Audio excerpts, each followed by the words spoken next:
that? And that was the Crusher and Madbug's brother, the Butcher, the Sean, there. And Butcher was 6'5", 300 pounds. And he was actually the, what would you say, Jim? He was the lighter of the two. Madbug was really off the wall, and what you saw was what you got with him. The Butcher, he could sing like the sun. He had the better voice by far. Especially about 2 o'clock in the morning. Yeah. So first of all, happy Father's Day to everybody out there, and Thank you.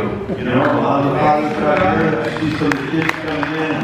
You told the kids, I'm sure, about the AWA and the way wrestling used to be, and what it is today, and the personalities that you saw back in the 60s, 70s, and the 80s is what you got. What you saw in the ring is what you got out of the ring. And there's some tremendous personalities. So we're here to either enjoy some stories, if you like some of those characters, or what they were really like. So who's got a question here? Yes, sir. How bad of a wrestler was Hulk Hogan when you guys first got him? How bad was he? Didn't you guys have to train him? I think the talent here helped him. They got from all the talent. And when he came here, and I think it was 1982, we had the best talent in professional wrestling in the AWA, and that goes for all the 26 territories.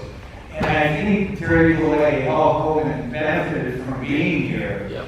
And shortly thereafter, after being here a year and a half and having the opportunity to work with some of the greatest fellows in the profession, he in turn became the golden goose.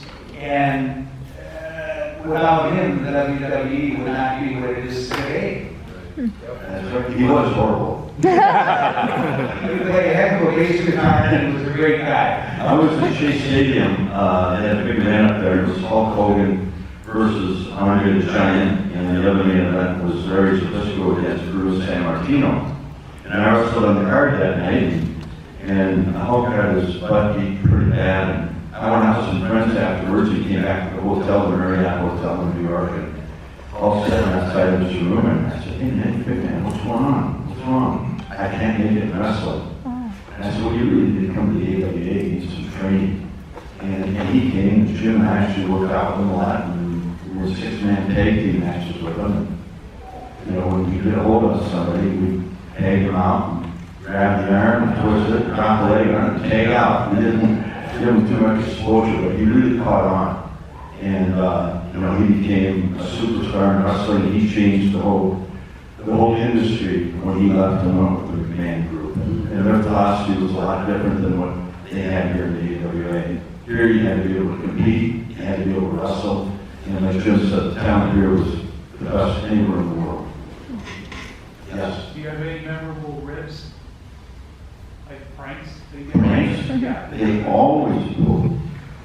Ray Stevens was probably the best at pulling pranks, but there was a lot of them. Ray Stevens, one time we're traveling to Minot, North Dakota, and I went Wahoo McDaniels, Ray Stevens, and myself. And Wahoo was the driver. Wahoo had this big Suburban, and in the middle of the Suburban, up in the front, he had the glass holders, the cup holders for the drinks. And Ray's in the back seat, and we're driving. And I said, "Gee, Ray, you know, it was so good." He was real pale and dark under the eyes. And Wahoo said, "I don't know what that dumb son of a he's been doing. He's been hanging out at his girlfriend's house. He thinks that somebody is cheating or she's cheating on him. And he's been climbing up this tree, and all of a sudden, right in front of me goes click, click, click, and he pulls out a 45 Magnum and cocks it. Right between Wahoo and I. And, oh my God, hey, put that thing back. What's wrong with you?" And he kept saying, "People are trying to get me." I said, "Greg, it's nobody trying to get you. People are trying to get me." So we wrestled in Minot, we picked Baron up there, and now we have to go to South Dakota. And we got some shotguns in the back because the people in South Dakota, the Kohler, Taylor, he owned a big restaurant there and grocery stores, and they're taking us all cousin honey.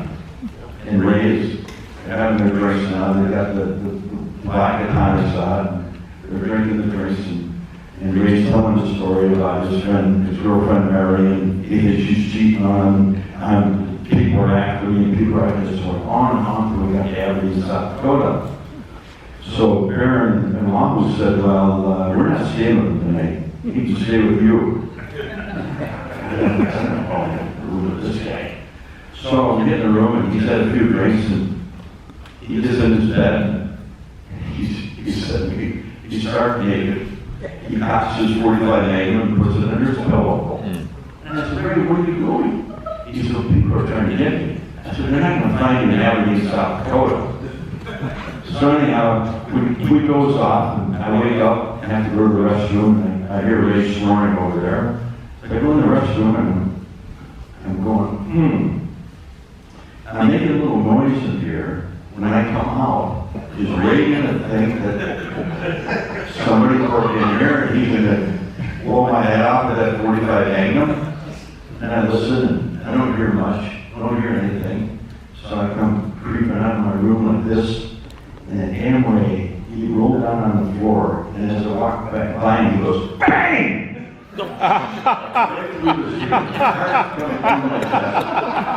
So he set me up for this whole thing, the whole trip. And I remember before I didn't sleep till 5:30 the next morning. Those are the kind of things, they set you up for days for these jokes that they play on you. Anybody else have anything? Favorite rivalry and most underrated wrestler in your experience? Well, we had some great rivalries with Pat Patterson, Ray Stevens, Bob Winkle, and a couple different partners. Bobby Heenan was always incredible. To me, I think Bobby Heenan was the greatest talent all around in pro wrestling during our time, because he could do anything and everything. And he was great on the microphone. He went out, when I was in the WWE, he went out with 4 or 5 different guys a night. And he was just incredible. His timing was great. And I want to look back to the AWA again as far as talent. I mean, there was incredible talent. He could help. I forgot the rest of your question. Well, the biggest rivalry, the greatest matches we had were with Nick Bach, Ray Stevens, Pat Patterson. That combination Lanston and Duncan with Heenan there. But probably the biggest rivalry, according to promoters around, is Adrian Adonis and Jesse Ventura. Adrian was phenomenal in the ring, absolutely phenomenal. Without Adrian, I don't know if Jesse would ever got to the point he would. He was a great talker, but he couldn't perform in the ring the way Adrian was. We got tired of wrestling him, but that's what the promoters apparently people wanted to see a lot. But there was a lot of great rivalries, but like Jim said, we had probably one of the best matches we ever had was with Rick Martel and Tito Santana at the Cow House in San Francisco. We got complimented by all our peers when we came out of the ring that it was the greatest match they'd ever seen. And that was a really tough one. The Cow House was a big building, it's empty, and as we walked out, I mean, they're good guys, we're good guys, and the people are doing this and going, BS, BS, you know, they don't want to see it. And 18 minutes into the match, they're standing, and we went about 35, 40 minutes with them, and it was just, as the people were up and down and up and down, and it was phenomenal. But again, it comes down to the talent. And we were pretty talented. Greg, if I just got through this in, I found a clip when I was looking on YouTube. There's a hand back here. You and another one tagged against Bret Hart. That was one of those amazing matches you were in Hawaii. Really? You were tag teaming, and it was against Bret Hart, and I can't remember who the other person was. Bret Hart before the WWE. And You sure it wasn't Jim and Brian Clark? I don't think that's what Bret Hart was. this was pre-WWE, and Zoom Hall was your partner, and it was Conley Wrestling, and it was amazing. I don't remember. What do we have back there? Little guy back here has a question. Go ahead. Do you have any stories with Claire? Partner. Do you have any stories? What about Rick? We got a lot of stories, but we can't tell them. Rick started with us. Rick came to the camp at 297 pounds. And Vernon and Billy Robinson ran the camp. It was Jim, Bob Ruggers, the Iron Sheik, Kenny Ventura, myself, and who am I missing? Oh, Rick. And Rick came in at 297. He came out about 260. We had him convinced. Vernon had this old barn out in Chanhassen, Minnesota. No windows on it. A little light bulb above the rain. And we trained out until January. And we would go 6 hours a day, 6 days a week. And we had this one window was over where the horses used to go, the horse stall up below. And we had Rick convinced normally you could make it, you had to dive out of the window, down onto the ground. And he was scared to death. And this is probably what, 15 feet, 20 feet up? And he was convinced that's what you had to do to make it. And one day he had enough and he quit. So Vernon came to the camp and they asked Jim and I, well, where's Claire? Well, he quit. What do you mean he quit? Well, he quit.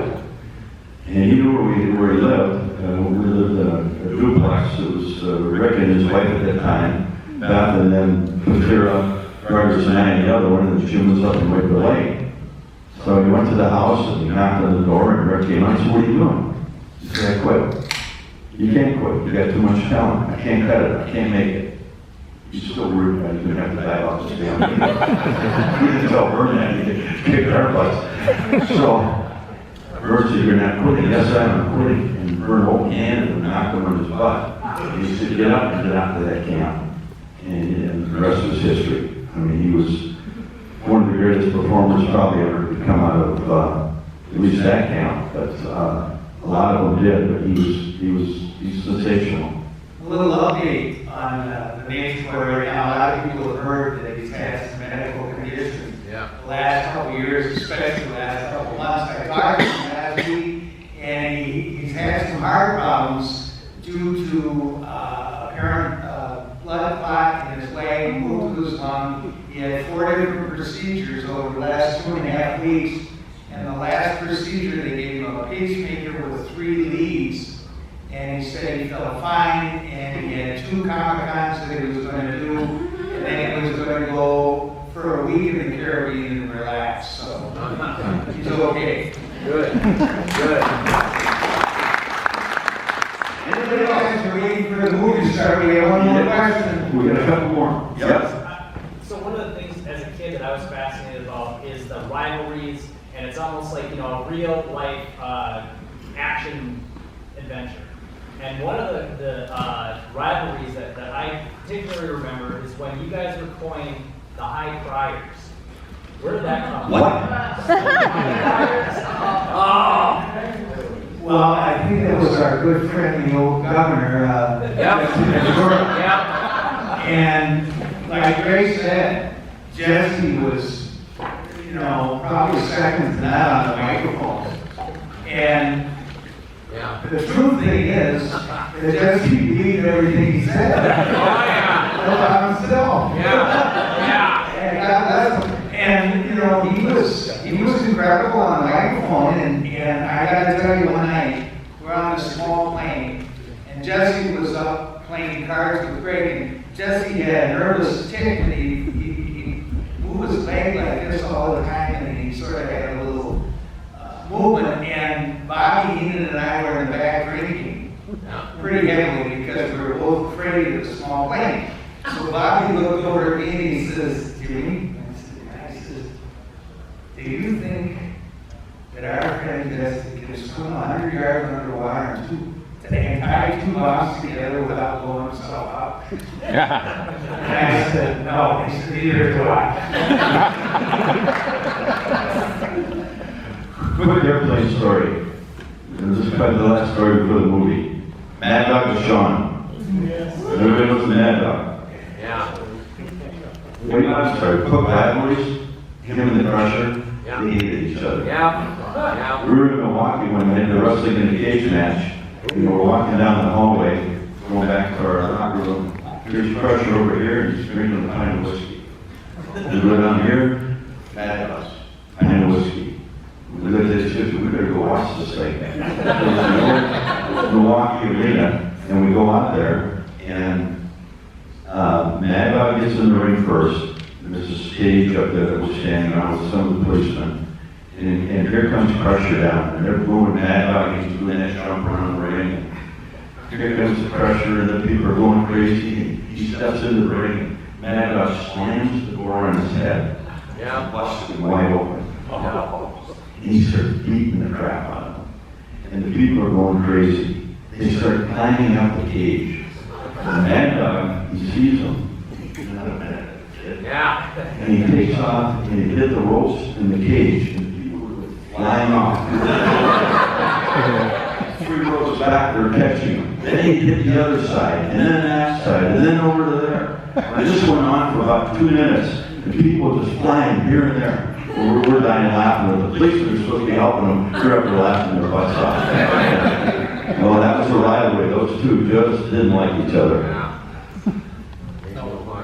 I have one quick story about Mad Dog Vasant. I'm wrestling him in Denver, Colorado, and I'm scared to death. I get in the ring, he looks at me, and I'm looking at him, and he's very unpredictable in the ring. So we tie up, he pulls me into the corner, and he hits me, I reverse him, and I hit him, and he said, "Hard!" So I hit him again a little harder. He said, "Hard!" So I hit him pretty hard, and when I did, I hit him right on the button on the chin, and he went down to the last turnbuckle and popped back up, shook his head, and poked me in the eye, stuck his finger in my mouth, and dragged me across the ring and threw me out onto the floor. I land on my back, and I'm looking up, all of a sudden I see a shadow, and he jumped from the apron, both of his feet on my chest, and I lost all the hair in my body, and then when he threw me back into the ring, he said, "Not that hard."